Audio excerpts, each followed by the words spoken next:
is through a guru placing his hand upon your forehead. This is called Shaktipat. And when they do that, you'll be infused with this incredible love and this wave of emotion. You'll fall down.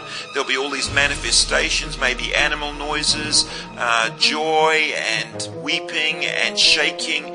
This is a Kundalini awakening, and amazingly, it is exactly the same as what we have been seeing.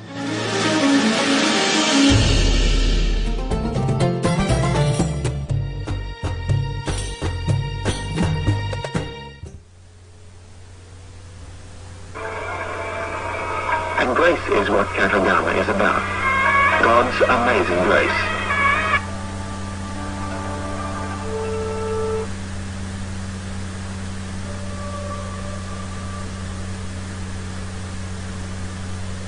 Finito d'assato, mi sta giunti di azul.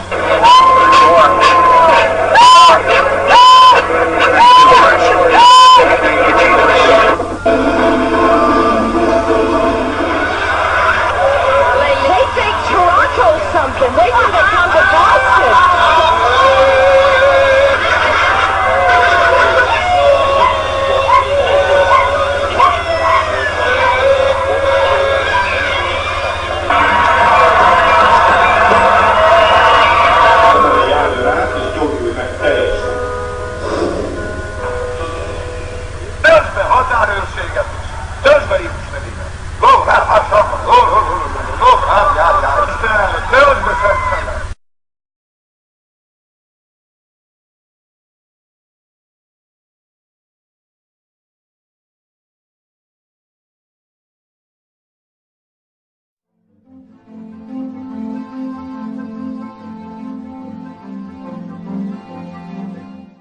Second Chronicles chapter 5, verse 14.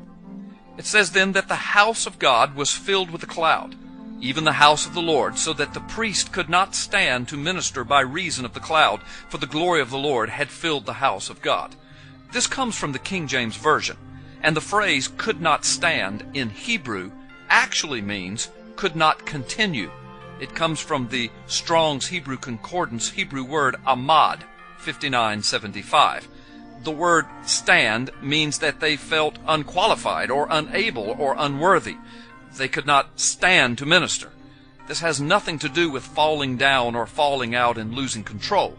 The NIV more correctly renders it simply that they could not minister any longer once the glory of the Lord had shown up in the house of the Lord. Number 2, from John chapter 18, verse 6. And Jesus said to them, I am he. And Judas, who betrayed him, also stood with them. Then when he said to them, I am he, they drew back and fell to the ground. The problem here is the ones who fell to the ground were there to kill Jesus. This falling to the ground was a sign of judgment and God's power over them. Number 3, from Revelation chapter 1, verse 17. John says, And when I saw him, I fell at his feet as dead. But he laid his right hand on me, saying to me, Do not be afraid. I am the first and the last. This is clearly a physical manifestation of Jesus. This is an act of prostrate worship, clearly an act of fearful adoration. Jesus said, Do not fear. This is not a falling out and losing control. Number 4. And when the disciples heard the voice, they fell on their faces and were greatly afraid. But Jesus came and touched them and said, Arise and do not be afraid. This is from Matthew chapter 17, verse 6. This was also at the physical manifestation of the voice of God. The disciples made a conscious decision to fall to the ground in fear and an act of worship. They did not lose control and fall out, and Jesus spoke to them and said, Do not fear, you may stand. Number 5, from Acts chapter 9, verses 3 and 4.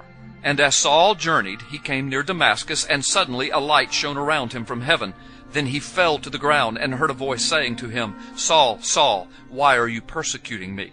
Again, this is an act of judgment upon a man who was killing Christians. Certainly not a filling of the Holy Spirit and falling out.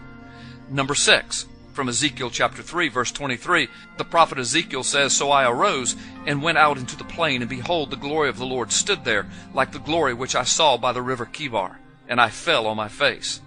Again, this is at the physical manifestation, the presence of the throne of God himself, and it was a conscious act of worship by Ezekiel.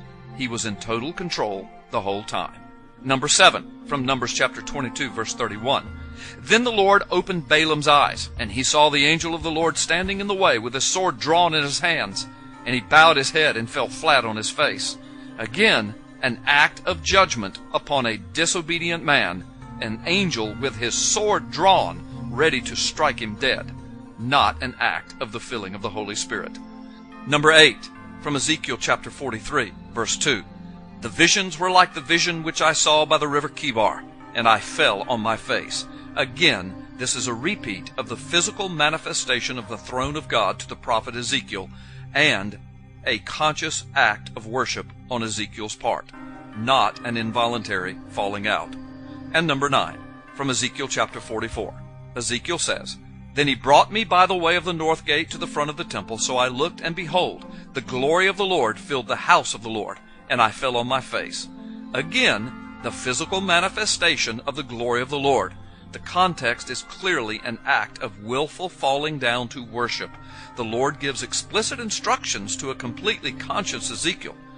This is not the falling out and losing control of oneself as manifest in the modern charismatic movement.